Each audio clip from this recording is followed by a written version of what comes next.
Hello, and welcome to today's webinar. I'm excited that you've taken the time to join us today to learn about opportunities, to learn about sustainability.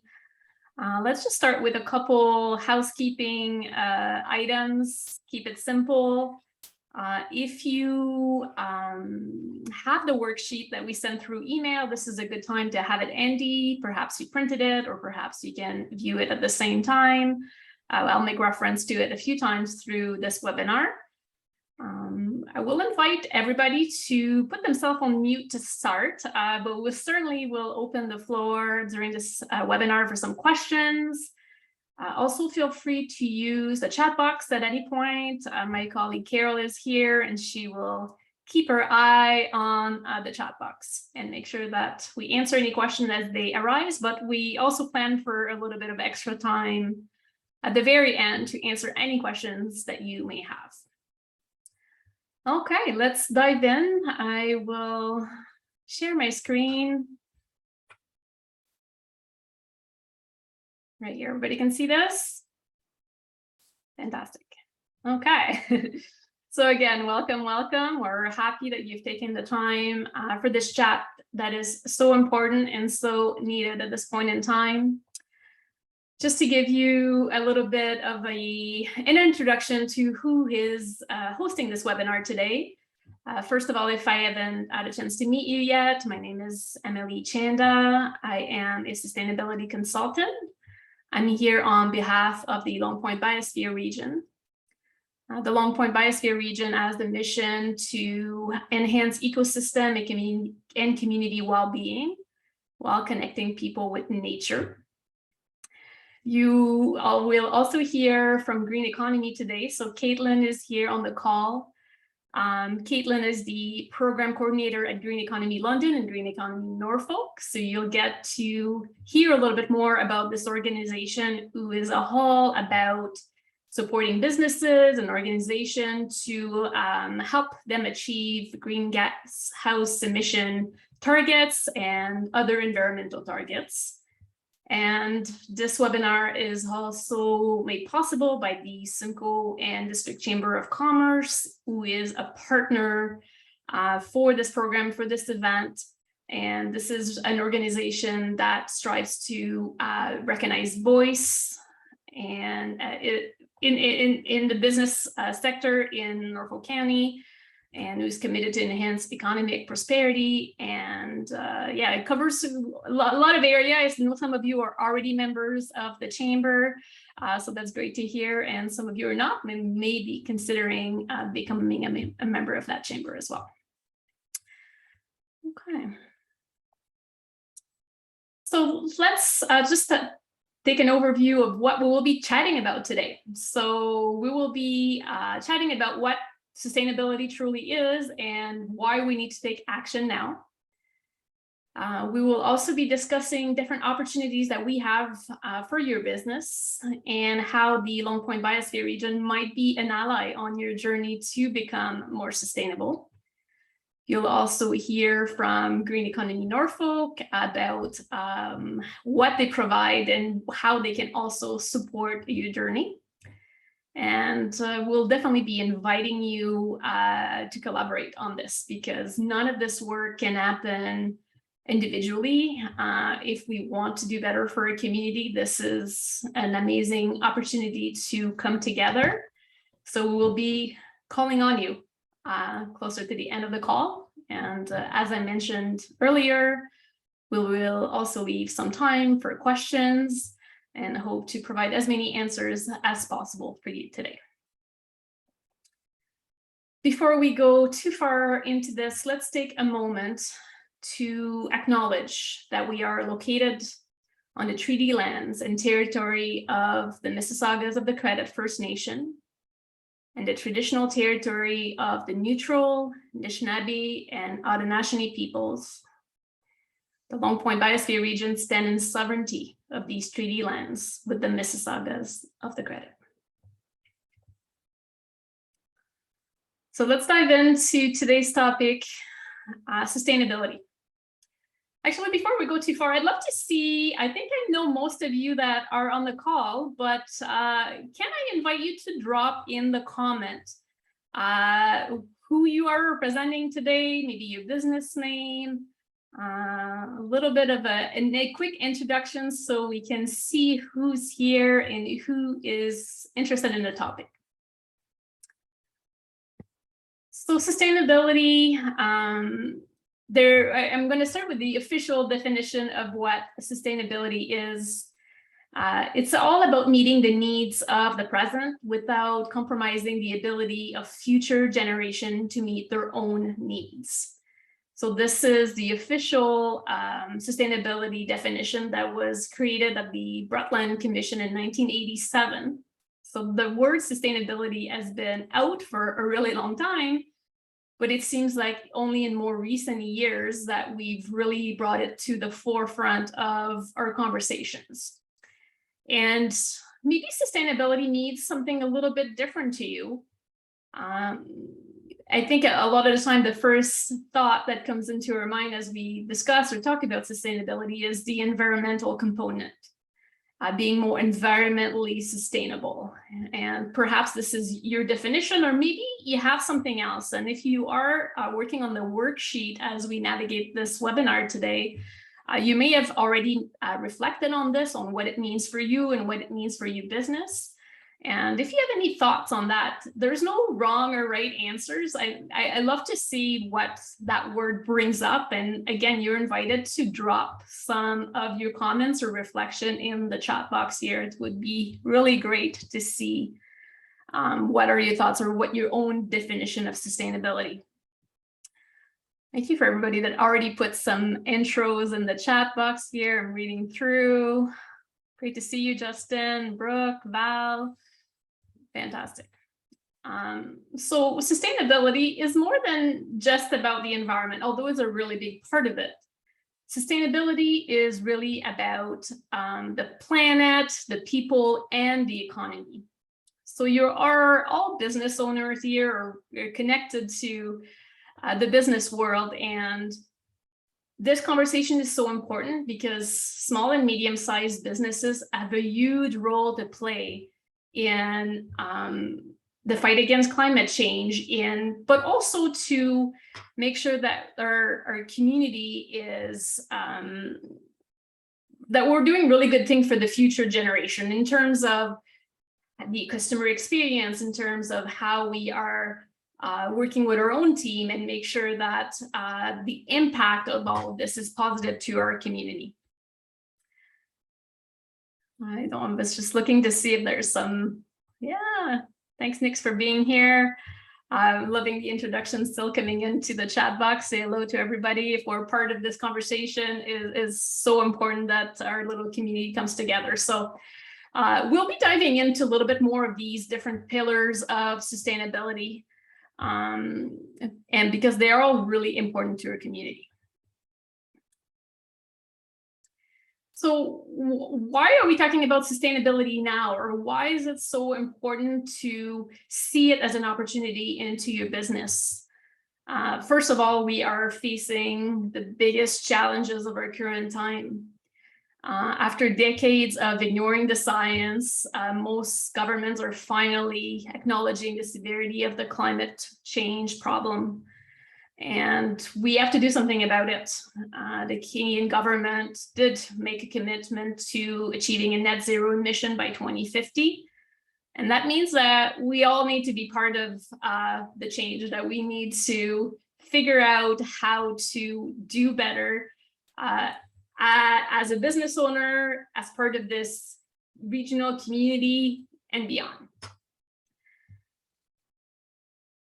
Other reason why now is there is really a heavy pressure on natural and human resources, thinking about the environment, thinking about our people. I am sure many of you as business owners are probably struggling with attracting your ideal employees and perhaps retaining some of your team members. It hasn't been easy for entrepreneurs coming out of the last 2 years of the pandemic. And in order to be sustainable at a business, it's really about creating that team of people that believe in what you're doing and that feel valued, that feel like they are connected and aligned to your mission. And that's all part of sustainability as well. There's also a huge shift. People are asking for transparency. I think people are, especially the younger generation coming up, they're no longer willing to accept the status quo of things just being the way it is. There is an urgency to see businesses being more transparent about their operations, about their policies. And that's just another reason why now, why having a sustainability plan is so important. It's really the time that we need to rethink our system. We need to be more innovative, and we need to shift our mindset. It's really time to reimagine our community and build it back better. So earlier in this conversation, I said it's more than just about the planet. It's also about the people, and it's also about our economy. You're all business owners or related to business, and we know that you're in business because you need to feed your family. The economic part is really important, but how can we find a new balance into that, where our economic impact does not negatively our environmental impact, and where our impact on the community is positive and bring people together, and looking at all of these aspects at your bottom line. Not just necessarily the dollar sign only, a combination of all of that. Sustainability is really the best opportunity for your business to positively impact your team, positively impact your ideal customers, your local environment, and your community. Viewing your business through the lens of sustainability can really help improve your company, bring it to a different level. And that's a place where your employees are resilient, your customers are attracted to what you're doing, what you're offering, and just overall beneficial for our society, for our community. People really want to work with organizations that share similar values, and especially coming at the people coming into the workforce right now. We know how important it is to create an environment where they feel aligned.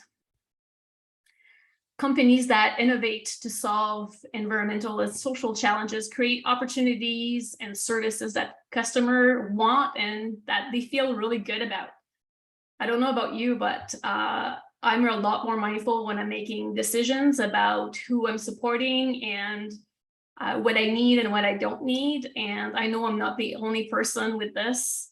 I'd love to hear, like, how does that resonate? Maybe in the chat, if you want to drop a comment. Do you feel like this is the reality of people are changing and really asking for this transparency and asking for products and services that align? Do you perhaps you have examples of something that's happening in your business, maybe requests or things that you see that are working well? I would love to hear from you. Feel free to use the chat box here to discuss it further. Looking at these three pillars of sustainability, I just invite you to take a moment of reflecting about your business, and if you're using the worksheet again, like, where do you have practices that align with this? You're probably actually doing more sustainable action than you think. Again, if you came to this conversation with the optic on just the environmental sustainability, maybe when you're reading some of the items that are under the economy and the community aspect, maybe you already are doing some of these things, which is amazing. None of us are starting from zero. Not all of us are taking some actions in some way, which is awesome. Just being here on this call, like taking the time to show up, to have this conversation, to learn, to connect with other business owners is a sustainable practice. So I just want to commend you for being here and the things that you are already doing. The thing is, all of this can sometimes feel overwhelming. There is a lot to do. There is a lot of work to do, and it's easy to feel defeated at time. I don't know if any of you have had that feeling before, but when you're looking at the climate change crisis, it can feel a little bit lonely at times and unsure if you can make the impact. And the thing that I know is that you don't have to do it alone. And the Long Point Biosphere is really making a commitment to lead the way towards a more sustainable community right here in Norfolk County. We want to do better for businesses now, but also for the future generation. And more we wait to make the change, just longer the impacts will take to appear. So again, that sense of urgency that I talked about earlier is we need to turn up the volume on this conversation and to take action, because awareness is great, but action is really what creates the change. So if you haven't seen this or haven't heard about it, we are launching a program called Norfolk Sustainability Leaders. And it's about raising awareness, like I talked about, but also help you take action.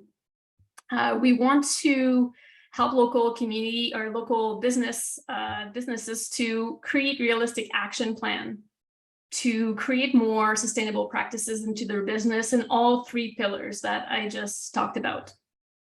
None of these changes are going to happen overnight.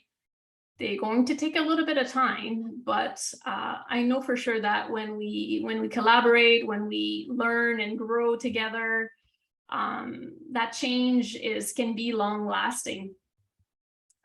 We want to help you. We don't want any of you to feel like you're doing this alone.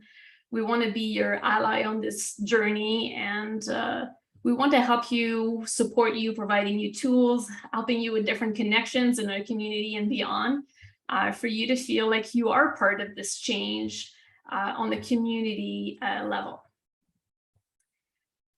So I am going to bring in Caitlin on this next portion. So Caitlin is as I mentioned earlier, the program coordinator for Green Economy Norfolk. So there is a Green Economy London hub. So there are hubs all across Canada.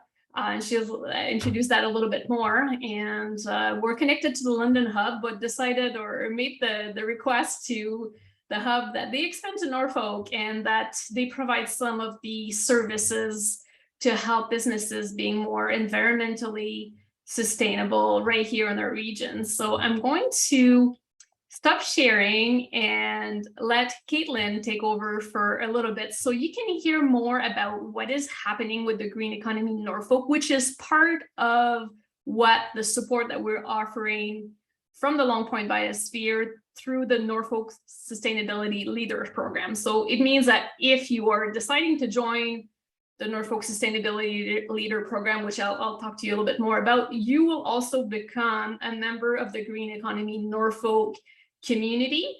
And right now, Caitlin is going to take it over to tell you a bit more about what that is and what benefits it could have to your business.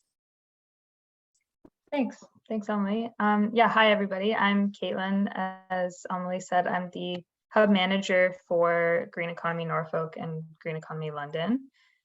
So just a bit of an introduction about our team. There's myself, and then we have our sustainable engagement specialist, Allison, who's also on the call today.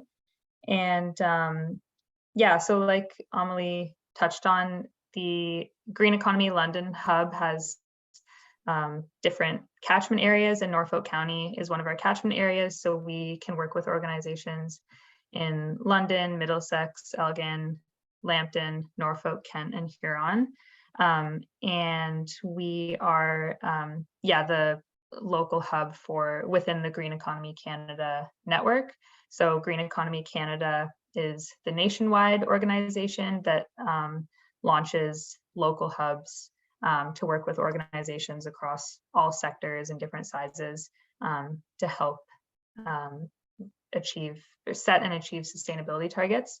So we were able to collaborate with the Long Point Biosphere and support sustainability in Norfolk County. And then in May, we just onboarded a cohort of 5 businesses. So we've been working with them since the spring. So that's been really cool.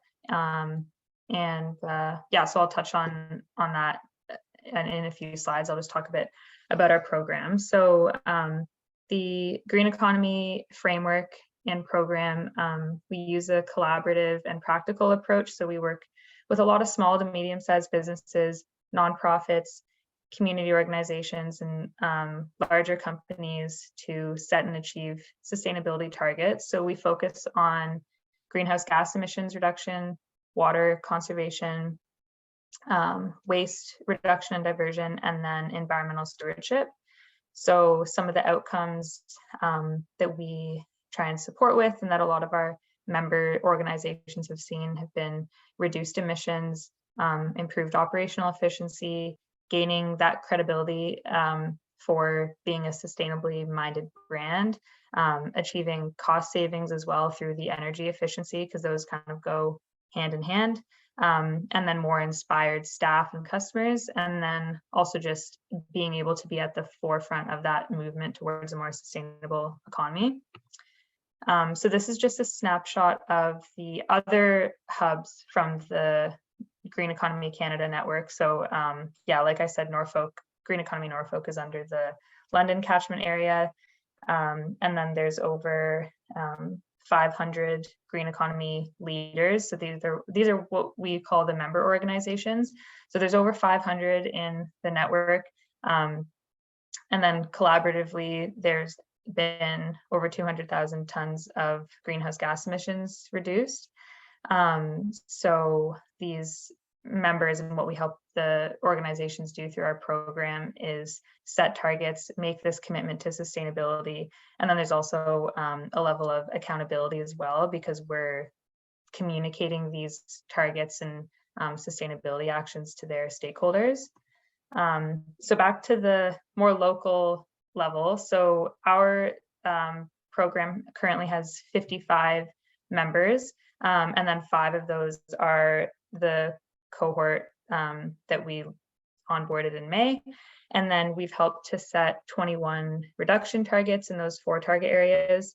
And then in just last year, we were able to support in some capacity with 55 sustainability projects to help the organizations achieve those goals. So these are all of our members. And so yeah, really across all sectors, we have a lot of restaurants, there's some breweries, retail stores, architecture firms. It's sort of all over the map, which is really interesting because there's the projects and the stuff you can do with sustainability is kind of endless. So it's cool to see all the different opportunities. And then these are all of the Green Economy Norfolk members. So it's been great to get to know them a bit more over the past few months and work with them in the Long Point Biosphere, and then just our supporters. So I thought I would touch on sort of how the program works, what to expect, what to expect as a Green Economy Norfolk member, and what the benefits are. So there's access to funding opportunities and identifying different, because there are a lot out there. It's just sometimes can be sort of tedious to go through which ones are suitable for which types of projects you want to do. So identifying funding opportunities and reduce greenhouse gas emissions. We also provide a communications toolkit, which is a customized toolkit that you can send to your network, basically announcing your commitment to sustainability and joining the program. We also have a number of capacity building workshops and webinars throughout the year. There's a lot of flexibility too on what topics we want to do, and there's also opportunity for those to collaborate with businesses that are in our network to sort of give them a spotlight on how they're doing sustainability. We also do an annual greenhouse gas inventory report and sustainability report. And then there's facility walkthroughs to identify cost and energy savings. And I'll go into these in a little bit more detail in the next slide. And then, yeah, like I said, inspired and engaged employees, and then that credibility and recognition too for your sustainable efforts. So we announce things publicly, you're put on our website, and then, recognition through our social media and newsletter and things like that. So how the program sort of starts off is that we do what we call a kickoff meeting. And this is where we identify kind of who our main point of contact would be. If there's someone on your team who's particularly passionate about sustainability and that they're going to be taking the lead on your team, we sort of call that a green team. So I'll help establish that and provide the communications toolkit so you can help convey that message to your customers, emailing your staff, whoever you want to communicate it to. And then we'll also discuss what your priorities are or different areas of interest. And that'll help us sort of guide what sustainability projects you would be interested in. And then one of the first milestones that we call them in the project is the facility walkthrough. So this is where our team will come in and do a walkthrough of the facility to identify different areas for reduction. So we'll look at things like lighting, the energy consuming systems, the plug load from equipment, what waste streams there are, the exterior of the building, really any opportunities for energy savings or sustainability projects. And then using that information, we put that into the greenhouse gas inventory and sustainability report. So that's one half of the content that goes into our annual report. And then the other part of it is a greenhouse gas inventory. So this is where we work with businesses or we work with organizations to identify what from their operations they want to track. And that's one of the most important parts of actually being able to make reductions, is understanding what specific aspects of your operations are, what their environmental impact is and what their contribution is in terms of greenhouse gas emissions. So we go through a how to collect this data, which we actually plug in utility data into our carbon emissions or carbon accounting tool. So the three main ones that we normally track are natural gas, water, and electricity. Natural gas consumption, for I would say for the most part, most of the businesses that we work with, is the largest source of their greenhouse gas emissions. And those three are also pretty easy to track. It's just, like I said, looking at utility bills, and then we plug it in. But we can also, if you want to go beyond that, we can do scope 3, which is indirect emissions. And we can track anything from your waste streams, like recycled, what's going to the landfill, employee commuting, how much paper you purchase. So depending how in depth you want to go, we can help measure and track that. And then using this data, we help set a baseline. So the baseline year is what you would be comparing your target setting against. So that year is, we'll look at the data, see which year has the most complete and accurate data. And then it's often should be a year two that's most representative of what your organization's business as usual activities are. So obviously with the pandemic, we have a lot of our members who have been around for a few years. Their baseline, they didn't want to do 2020, for example. So we'll work with you to decide which baseline year is the best. And then this is kind of just a little snapshot of what the report looks like. So we'll use this data and we can produce the graphs and put that into the sustainability report. So you get a really clear breakdown of all of your emission sources and each year how many greenhouse gas emissions they're emitting. And then you also get we can provide a breakdown too based on like weather trends, for example, to see if your consumption is consistent with weather patterns or whether it's more the equipment that's being used in your building. So it's just a really great way to understand the environmental impact of your organization. Then you can choose from those sources too, which ones you want to prioritize to take action on. So then we come back to collaborating with Long Point Biosphere 2 to do the action planning. So we can identify some priority areas for you, short-term, easier projects, then you can kind of work your way up to larger projects. And then we'll do this use these to set targets in the 4 target areas that I talked about earlier. And then after the target setting, it's sort of like a hand-holding process, however we can help to implement the project. So whether that's connecting with contractors, support with grant writing, identifying incentivization programs, just to support your team.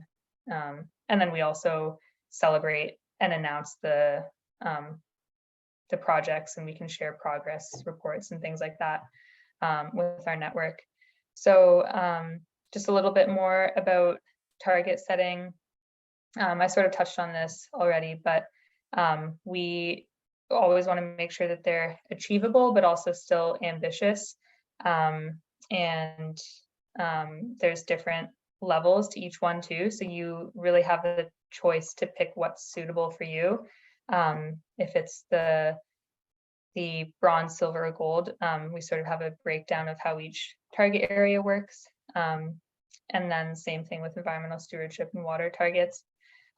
Most of our environmental stewardship targets are like one of the most popular ones too to set, because there's so many different projects you can do, and it's pretty easy to engage with your staff and engage with your customers with environmental stewardship projects. And then in addition to the reports and the target setting and the walkthrough, we also have a number of other things throughout the membership that we can work with. So there's ongoing communications and support, and then also free access to all of our events and workshops, and recognition on our online platforms as well. We do have Green Leader Awards, which is an annual celebration. I think that's in one of my next slides. It's a really fun event that we have. And then just some examples of funding opportunities through the Green Economy Network.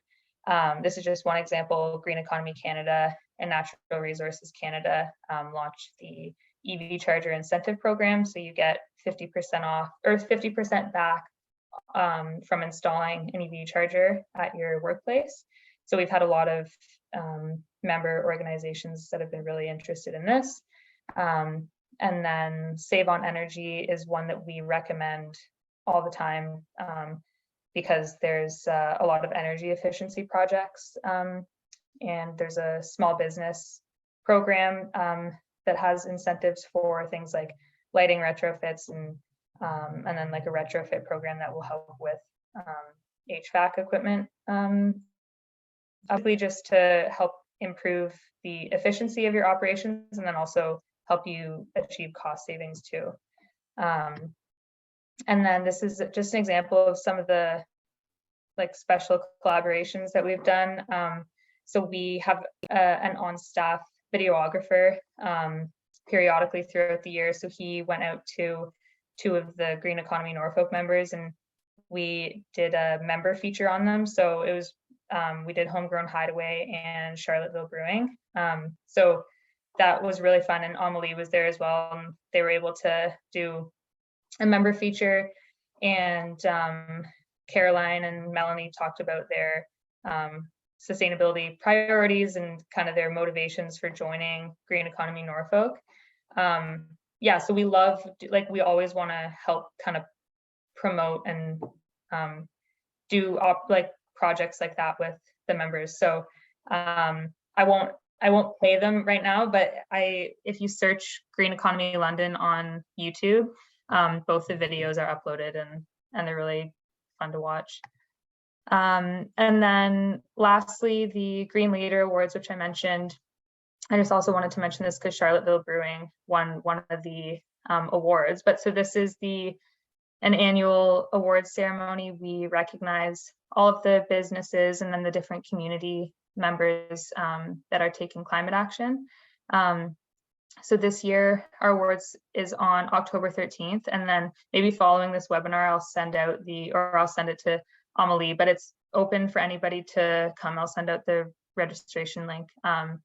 And there's different categories for each of the that different businesses can win. So Charlottesville Brewing this year won the Green Project Implementation Award, which is really exciting. So they'll be there accepting the award. And so that award recognizes a member that has implemented projects that are educational, inspirational, and have been effective at, like, as they relate to improving their environmental impact.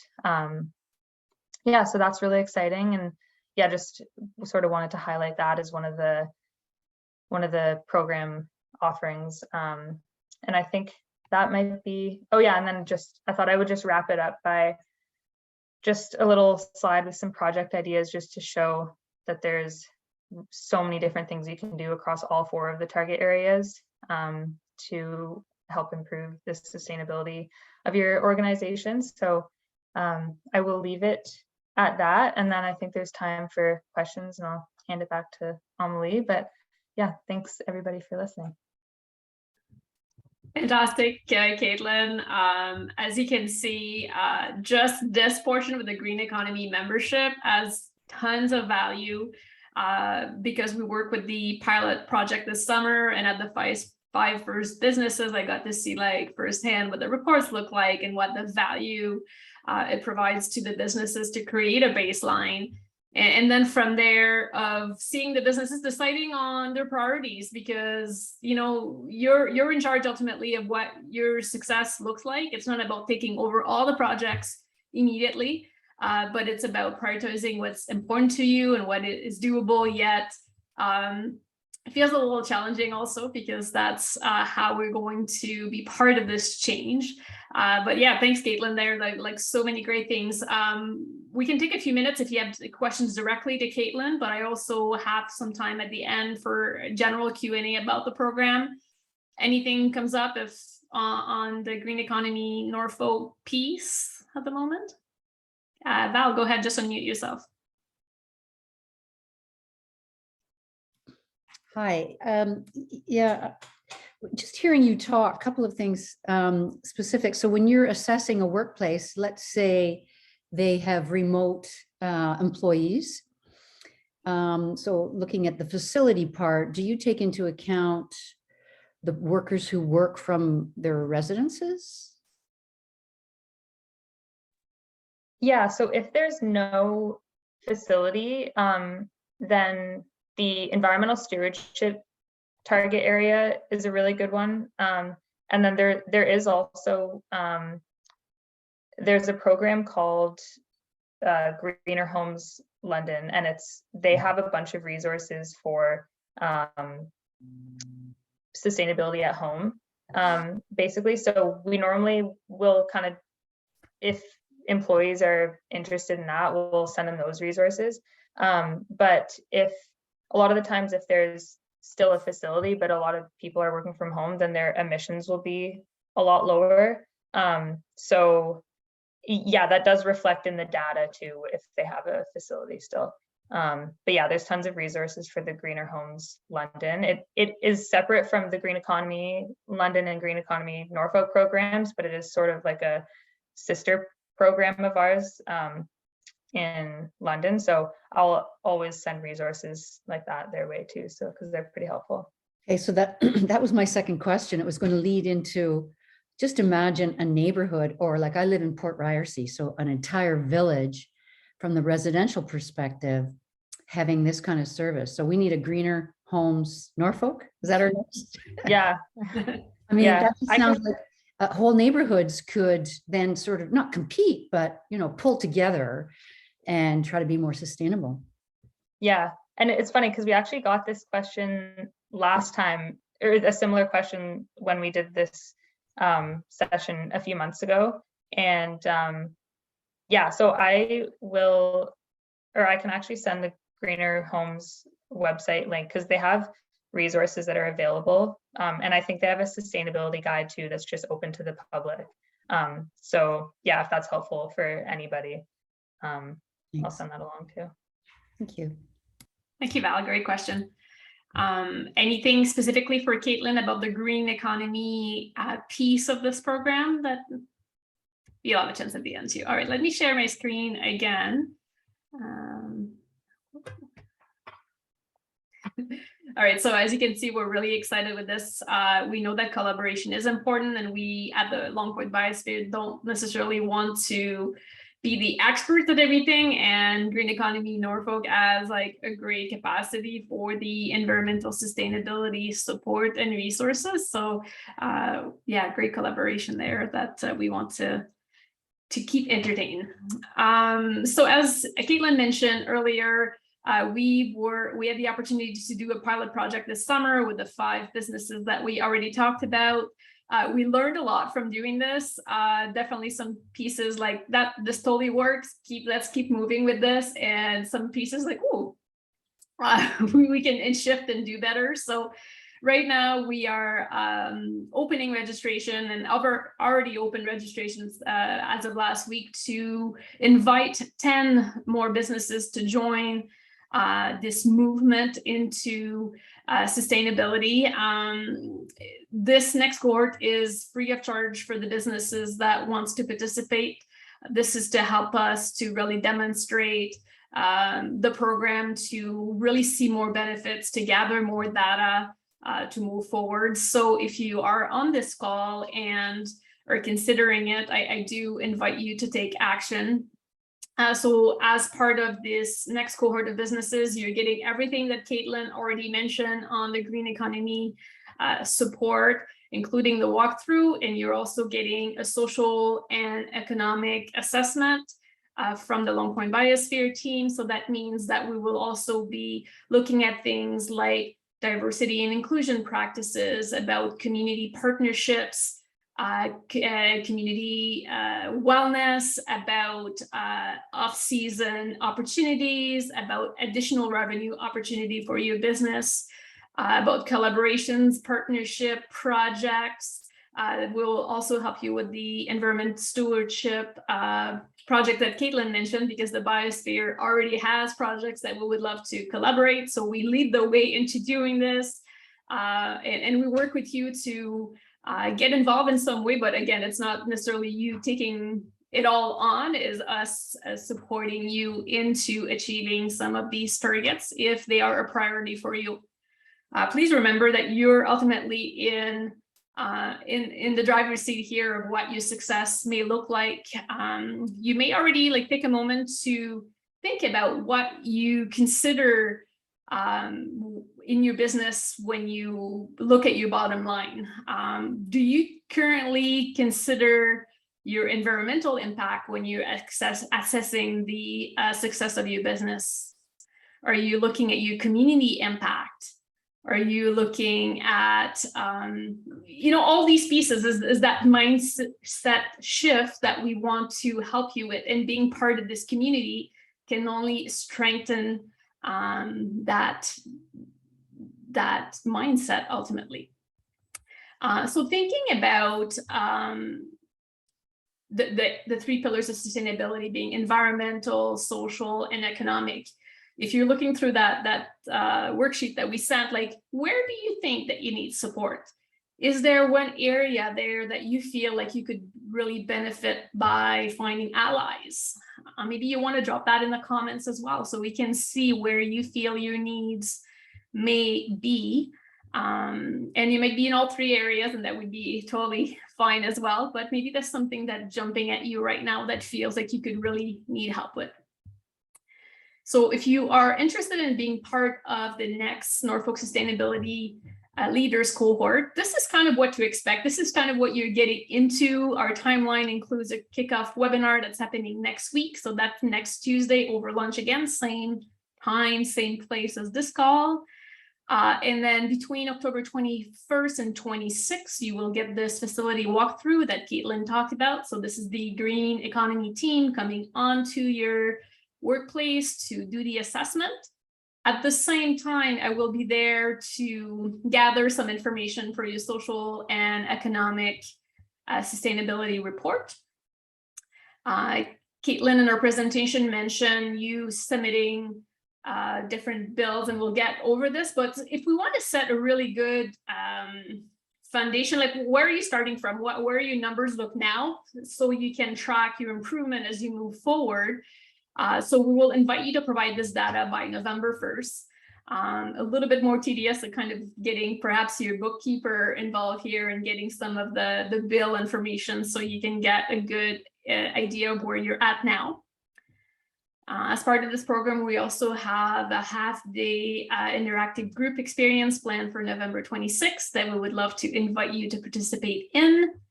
And then in the beginning of December rather, we will set another session with you to go over these reports and help you set some priority and create an action plan.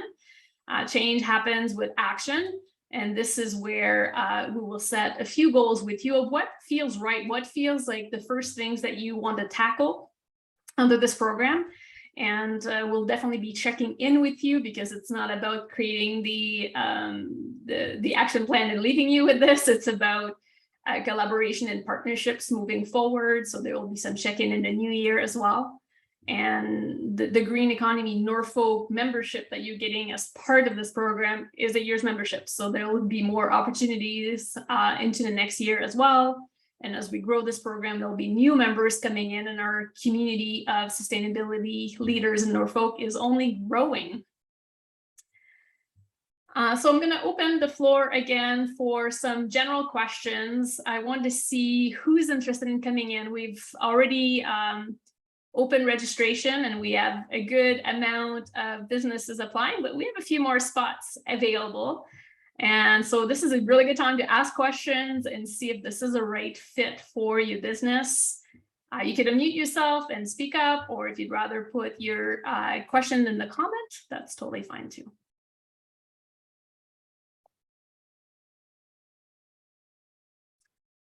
Reading through the comments again here just to see.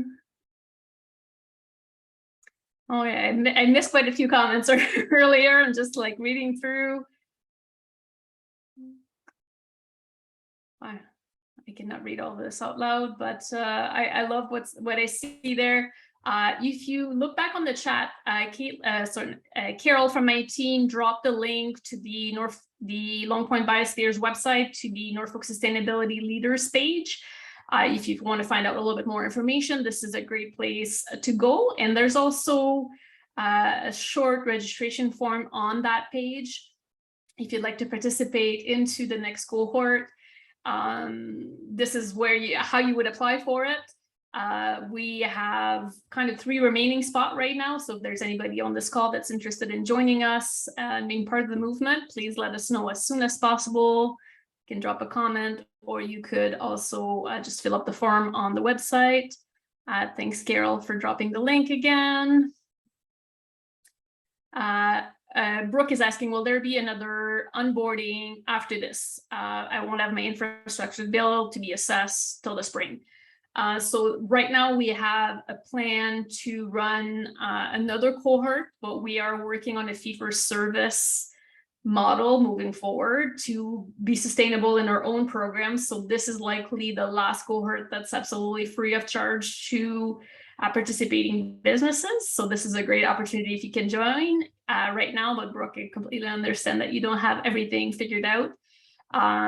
So there'll be more opportunity. I just don't know yet at what cost or what will be involved in it, but definitely more opportunities in the future. Larissa says we definitely want to join and would be filling out the form. Fantastic. Larissa, I think this would be a great fit for your business. We would love to work with you. Did I miss more? Amelie, I think Justin, is your hand? Oh, yeah, your hand is up. I'm looking at the comment here. Justin, just unmute yourself and ask any questions you may have. No problem. I didn't want to interrupt. I have 2 questions actually. So my business, obviously, we do a lot with buildings, and we do a lot with buildings, before they're built. So I kind of have interest as to where this program could kind of dovetail to some of the things that I do, like dealing with infrastructure before it's actually built. So you're not like fixing kind of what's already there. So that is something that's interesting. And then the other part is how this program could relate to, again, a business like mine, where we don't have like really a facility. We have a small office. Obviously, we do have practices, that can be analyzed and things like that. But I think where we would be interested is on the social side of things. Like there's a lot of things, that I kind of like have in the back of my mind socially that we'd like to do. But like as business owners, you're so busy just trying to do the day-to-day things that, the social good side of things kind of unfortunately takes a back burner as you're, bombarded with clients and processes and all these things you're trying to fix and do as a business owner, especially one that's trying to grow their business. So I guess just to speak to, I guess the social side of things a little bit. Yeah, I definitely see some opportunities for collaborations there. Justin, I totally get what you're saying. Business owners tend to be overwhelmed with the day-to-day and sometimes don't have enough time to really dig down on those social sustainability practices. And that's definitely something that we would love to help you with. We've mentioned a few times, like this is what we're offering and your idea of success and setting priority is important. Like we want this to be collaborative. It's not about like, this is the program and you need to do it all. In the pilot project, there was, let's say, for example, homegrown hideaway that are very like self-sufficient. So as far as like the building walkthrough, there wasn't a lot for the green economy team to necessarily make recommendations on because they're like have grid. But they were also a great participant and they got other perks to the program. So I don't think you should be concerned if you don't have, like if you're totally into what we're describing, if there's portions of that that you could really benefit from, you could still be an excellent candidate for the program. Caitlin, maybe I'll let you speak to the first part of this question because I think there's great opportunities there to, like we're talking a lot about retrofit and updates after the fact, but is there a way for green economy to perhaps collaborate on the planning stages as well?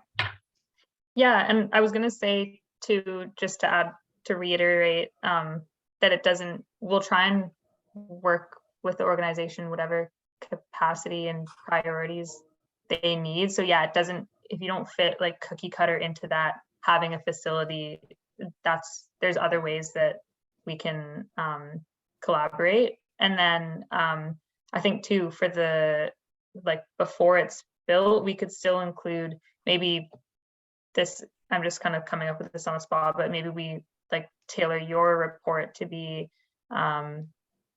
recommendations for a net zero building or like a path to net zero, and what building aspects would be included in that, or even things like if there's construction waste, like how to responsibly manage that. So just things like that, we'll always try and come up with something else that would be useful. Yeah, so that's sort of what comes to mind now, but I think we could definitely, if you don't have an actual facility after the fact, or